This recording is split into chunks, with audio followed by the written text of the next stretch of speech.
ദൈവത്തിൻ്റെ അതിപരിശുദ്ധ നാമം വാഴ്ത്തപ്പെടുമാറാകട്ടെ. കനാൻ പ്രവേശനത്തിന് തക്കതായ ഒരു ദിനത്തിൽ ദൈവം നമ്മളെ എത്തിച്ചിരിക്കുകയാണ്. യേശുവിൻ്റെ രാജകീയ പ്രവേശന ദിനമാണ് ഹോശാന. ആ രാജകീയ പ്രവേശനത്തിൽ അന്ന് കർത്താവിന് സ്വീകരിച്ചതുപോലെ ഈ 40 അധ്യായങ്ങളിൽ നമ്മൾ ഒരുമിച്ച് കർത്താവിനെ സ്വീകരിക്കുകയാണ്. കർത്താവിനെ വരവേൽക്കുകയാണ്, രാജാവായി വരവേൽക്കുകയാണ്. രാജാവായി വരവേറ്റ് വീണ്ടും വരുന്ന രാജാവിനായി വരവേറ്റുകൊണ്ടിരിക്കുന്ന നമ്മൾ ആ ഹോശാനയുടെ അതേ അനുഭവമുണ്ടായി യേശു സഞ്ചരിച്ച കഴുതയായി നമുക്ക് തീരാൻ സാധിച്ചാൽ, യേശുവിൻ്റെ കഴുതയായി നമുക്ക് തീരുന്ന യേശുവിനെ സ്വീകരിച്ചുകൊണ്ട് യേശുവിന് വേണ്ടി നിൽക്കുവാൻ ഉള്ള ഭാഗ്യം ഇത് കാണുന്ന കേൾക്കുന്ന എല്ലാ നമ്മൾക്കും അതേ വിനയത്തോടെ മനോഭാവത്തോടെ ആയിരിക്കുവാൻ സാധിക്കുമ്പോഴാണ് ദൈവം പ്രവർത്തിക്കുന്നത്. ദൈവത്തിന് അബ്രഹാമിനെ വേണമെങ്കിൽ ഉപയോഗിക്കായിരുന്നു ഈ ആലയം പണിയാൻ. ധാരാളം സമ്പത്തുള്ളവനും മിടുമിടുക്കനുമാണ്. ഇസ്ഹാക്കിനെയോ യാക്കോബിനെയോ ഒക്കെ ഉപയോഗിക്കായിരുന്നു. അല്ലെങ്കിൽ യോസെഫ് വലിയ സ്വാധീനമുള്ള ആളായിരുന്നു, യോസെഫിനെ ഉപയോഗിക്കായിരുന്നു. ഇവരെയൊന്നും ഉപയോഗിക്കാതെ ദൈവം ഒരു മോശയാണ് വിളിച്ചത്.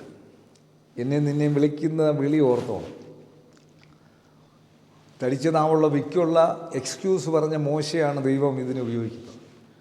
40-ാം അധ്യായത്തിലേക്ക് പ്രവേശിക്കുമ്പോൾ 1 മുതൽ 33 വരെയുള്ള വാക്യങ്ങൾ ഒന്നാം ഭാഗവും, ആ 33 മുതൽ ബാക്കിയുള്ള വാക്യങ്ങൾ, ഇത് അവസാനം വരെയുള്ള വാക്യങ്ങൾ, 40 വരെയുള്ള വാക്യങ്ങൾ അടുത്ത ഭാഗവുമായി, 38 വരെയുള്ള വാക്യങ്ങൾ അടുത്ത ഭാഗവുമായി തീരുമ്പോൾ കനാനിൽ പ്രവേശിച്ച് കർത്താവിനോടൊപ്പം യാത്ര ചെയ്യുന്നവരായി തീരുവാൻ സാധിക്കട്ടെ.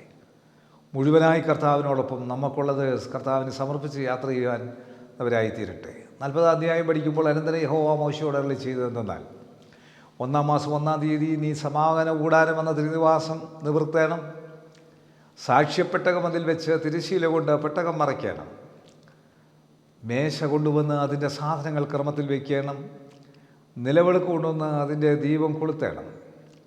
ധൂപത്തിനുള്ള പൊൻപീഠം സാക്ഷ്യപ്പെട്ടതിന് മുമ്പിൽ വെച്ച് തിരുനിവാസ വാതിലിൻ്റെ മിറശ്ശീല തുറക്കണം. സമാഗമന കൂടാരം എന്ന തിരുനിവാസത്തിൻ്റെ വാതിലിന് മുമ്പിൽ ഹോമയാഗപീഠം വയ്ക്കണം. സമാഗമന കൂടാരത്തിനും യാഗപീഠത്തിനും നടുവിൽ തൊട്ടിവെച്ച് അതിൽ വെള്ളം ഒഴിക്കണം.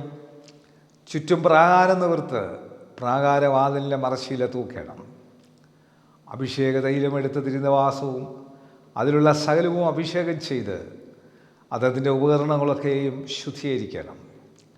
ഹോമയാഗപീഠവും അതിൻ്റെ ഉപകരണങ്ങളൊക്കെയും അഭിഷേകം ചെയ്ത് യാഗപീഠം ശുദ്ധീകരിക്കണം. യാഗപീഠം അതിവിശുദ്ധമായിരിക്കണം.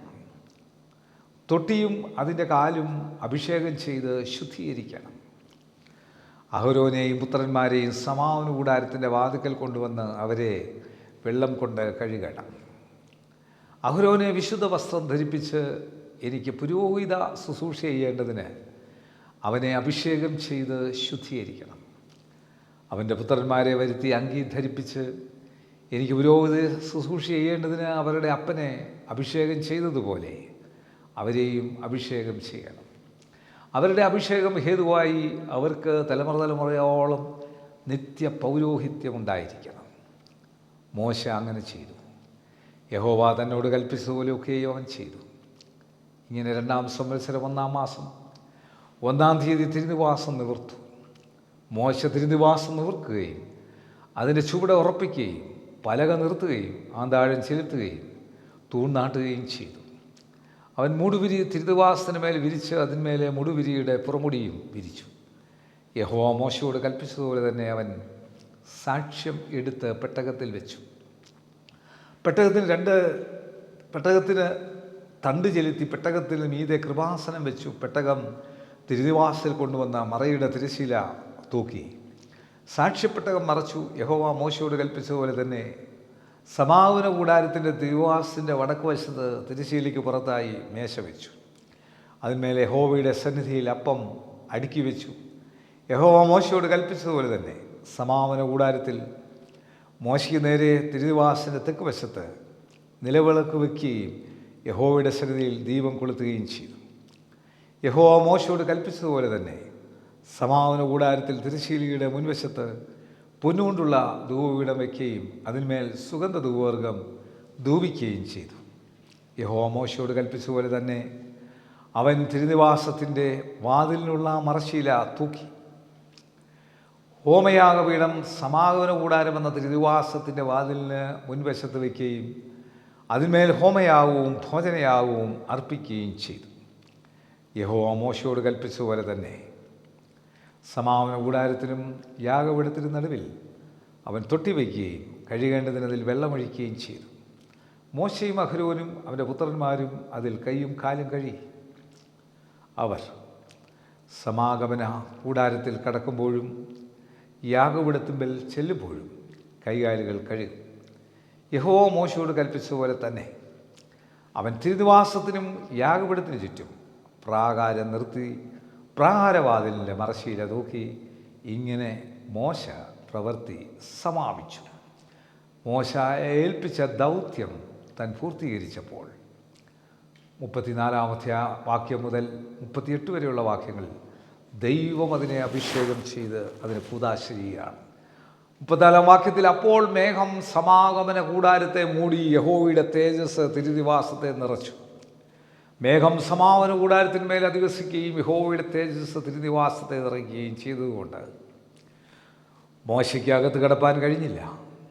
ഇസ്രായേൽ മക്കൾ തങ്ങളുടെ സകല പ്രയാണങ്ങളിലും മേഘം തിരുനിവാസത്തിന്മേൽ ഉയരുമ്പോൾ യാത്ര പുറപ്പെടും. മേഘം ഉയരാതിരുന്നാൽ അത് ഉയരുന്നാൾ വരെ അവർ യാത്ര പുറപ്പെടാതെ ഇരിക്കും.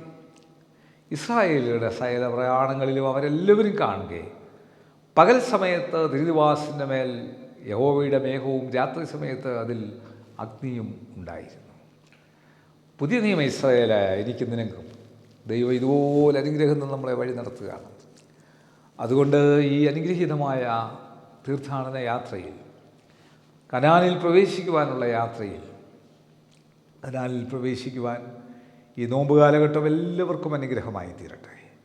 അതുകൊണ്ട് ഈ 40 ദിനങ്ങളിൽ കർത്താവിൻ്റെ വചനം ധ്യാനിച്ച് ചിന്തിച്ച നമ്മൾ ഓരോരുത്തരും ഈ ദിനങ്ങളിലൂടെ ഈ 50 നോമ്പ് അവസാനിക്കുമ്പോൾ 50-ഓ 40-ഓ എത്രയായാലും എല്ലാ ദിവസങ്ങളും നോമ്പിൻ്റെ അനുഭവത്തിൽ മുൻപോട്ട് പോകുവാൻ കർത്താവായ യേശു കർത്താവിൻ്റെ മഹത്വപ്രത്യക്ഷതയിൽ അവനെ കാണുവാൻ, ആ മഹത്വപ്രത്യക്ഷതയിൽ നമ്മൾ നീതിയുള്ളവരായി വിശുദ്ധിയുള്ളവരായി കാണപ്പെടേണ്ടതിന്, അനിന്ദരായിരിക്കേണ്ടതിന് നമ്മളെ തന്നെ ഒരുക്കുന്ന ഒരാഴ്ചവട്ടമാക്കി ഈ ആഴ്ചവട്ടത്തെ തീർക്കട്ടെ.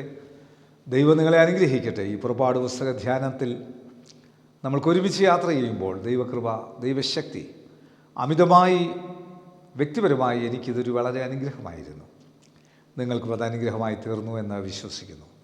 തുടരുന്ന ദൈവം അനുവദിക്കുന്ന വർഷം ഈ ആഴ്ചവട്ടത്തിൽ, ഈ വിശുദ്ധ ആഴ്ചവട്ടത്തിലുള്ള ഓരോ ദിനങ്ങളിലും തിങ്കൾ, ചൊവ്വ, ബുധൻ, വ്യാഴം മോണ്ടി തേഴ്സ്ഡേ, വെള്ളി ഗുഡ് ഫ്രൈഡേ, ശനി ഹോളി സാറ്റർഡേ, ഈസ്റ്റർ ദിനത്തിൽ ഉയർത്തെഴുന്നേൽപ്പിൻ്റെ ശക്തിയിൽ, മരിച്ചാൽ ഉയർത്തെഴുന്നേൽക്കും എന്നുള്ള പ്രത്യാശയിൽ, അല്ല ജീവിച്ചിരിക്കുമ്പോൾ കർത്താവ് വന്നാൽ കർത്താവിനോടുകൂടി കാണുമെന്നുള്ള പ്രത്യാശയിൽ ദൈവം അനുവദിക്കുന്ന വർഷം യൂദയുടെ ലേഖനം 25 വാക്യങ്ങൾ നാളെ മുതൽ ഈസ്റ്റർ വരെ ധ്യാനിക്കുമ്പോൾ കർത്താവിൻ്റെ വീഴാതെ വണ്ണം നമ്മളെ സൂക്ഷിച്ച് തൻ്റെ മഹിമാസന്നിധിയിൽ കളങ്കമില്ലാത്തവരായി ആനന്ദത്തോടെ നിർത്തുവാൻ ശക്തിയുള്ള ദൈവത്തിന് സകലകാലത്തിന് മുമ്പ് ഇപ്പോഴും സദാകാലത്തോളവും തേജസ്സും ബഹുമാനവും ശക്തിയും ബലവും ഉണ്ടായിരിക്കട്ടെ എന്ന് വിശുദ്ധ യൂദാ പ്രാർത്ഥിച്ചതുപോലെ ആ 25 വാക്യങ്ങൾ ഈ ആഴ്ചയിലെ ഓരോ ദിവസങ്ങളിലും നമ്മൾ ധ്യാനിച്ച് ദൈവമുമ്പാകെ നമ്മൾ അനിന്യരായി നിൽക്കത്തക്കവണ്ണം, വീഴാതെ വണ്ണം നിൽക്കത്തക്കവണ്ണം ഇത് കാണുന്ന കേൾക്കുന്ന എല്ലാവർക്കും കൃപ നൽകട്ടെ. കണ്ണുകളടയ്ക്കാൻ പ്രാർത്ഥിക്കാം. കർത്താവേ, ഈ വചനം കണ്ട എല്ലാ പ്രിയപ്പെട്ടവരുടെ കുടുംബങ്ങളെയും അനുഗ്രഹിക്കണമേ. ഈ 40 ദിനങ്ങളിൽ വ്യാപരിച്ച ദൈവകൃപയ്ക്കായി സ്തോത്രം. ദൈവത്തിൻ്റെ അമിതമായ കരം, അമിതമായ കൃപ നിൻ്റെ മക്കളുടെ മേൽ ചൊരിഞ്ഞ് ദൈവത്തിൻ്റെ പരിശുദ്ധാത്മാവിൻ്റെ ശക്തിയിൽ എല്ലാ നന്മകളും എല്ലാ അനുഗ്രഹങ്ങളും നൽകുകയും നിൻ്റെ മക്കൾ ഓരോരുത്തരും, ഞങ്ങൾ ഓരോരുത്തരും കർത്താവിൻ്റെ ആലയങ്ങളാക്കി തീർത്ത് യെരൂശലേം ദേവാലയത്തിൻ്റെ അതേ അനുഭവത്തിൽ കർത്താവ് ഇസ്രായേൽ മക്കൾക്ക് മരുഭൂമിയിൽ കൊടുത്ത അതേ ദർശനത്തിൽ പകൽ മേഘസ്തംഭവും രാത്രി അഗ്നിസ്തംഭവുമായി സമാഗമന കൂടാരത്തിൽ നടത്തിയതുപോലെ, മോശയെ വിളിച്ചതുപോലെ ഞങ്ങളെ വിളിച്ചിരിക്കുന്നുള്ള ബോധ്യത്തോടെ ഞങ്ങളുടെ കുറവുകളും കുറ്റങ്ങളും ഓർക്കാതെ ഞങ്ങളെ നീ വിളിച്ച് വേർതിരിച്ച ആ വലിയ വിളിയും തിരഞ്ഞെടുപ്പ് ഓർത്ത് മുൻപോട്ട് നീങ്ങുവാൻ ബലഹീനരാകുന്ന ഞങ്ങളെ ബലപ്പെടുത്തിക്കൊള്ളണമേ. ദൈവത്തിൻ്റെ കൃപകളെ കരുതലും കാവലിൽ നിങ്ങളെ ഭരമേൽപ്പിക്കുന്ന കർത്താവ് നിങ്ങളെ അനുഗ്രഹിച്ച് കാക്കട്ടെ. കർത്താവ് തരത്തിലും പ്രസാദം നിങ്ങളെ ഉയർത്തി അനുഗ്രഹിക്കുമാറാകട്ടെ. ഇങ്ങനെ പിതാവും പുത്രനും പരിശുദ്ധാത്മാവുമാണ് ത്രിയേക ദൈവത്തിൻ്റെ നിരന്തര സാന്നിധ്യ സഹായം, അനുഗ്രഹങ്ങൾ, നന്മകൾ, വാഴുകൾ ഇത് കാണുന്ന, കേൾക്കുന്ന, പറയുന്ന, ഇതിൽ പ്രവർത്തിക്കുന്ന എല്ലാവരുടെ മേലും അവരുടെ കുടുംബങ്ങളുടെ മേലും കാലാവസാനത്തോളം എന്നും എന്നേക്കും ഉണ്ടായിരിക്കുമാറാകട്ടെ. ആമേൻ. Thank you and God bless you. Happy ഹോശാന.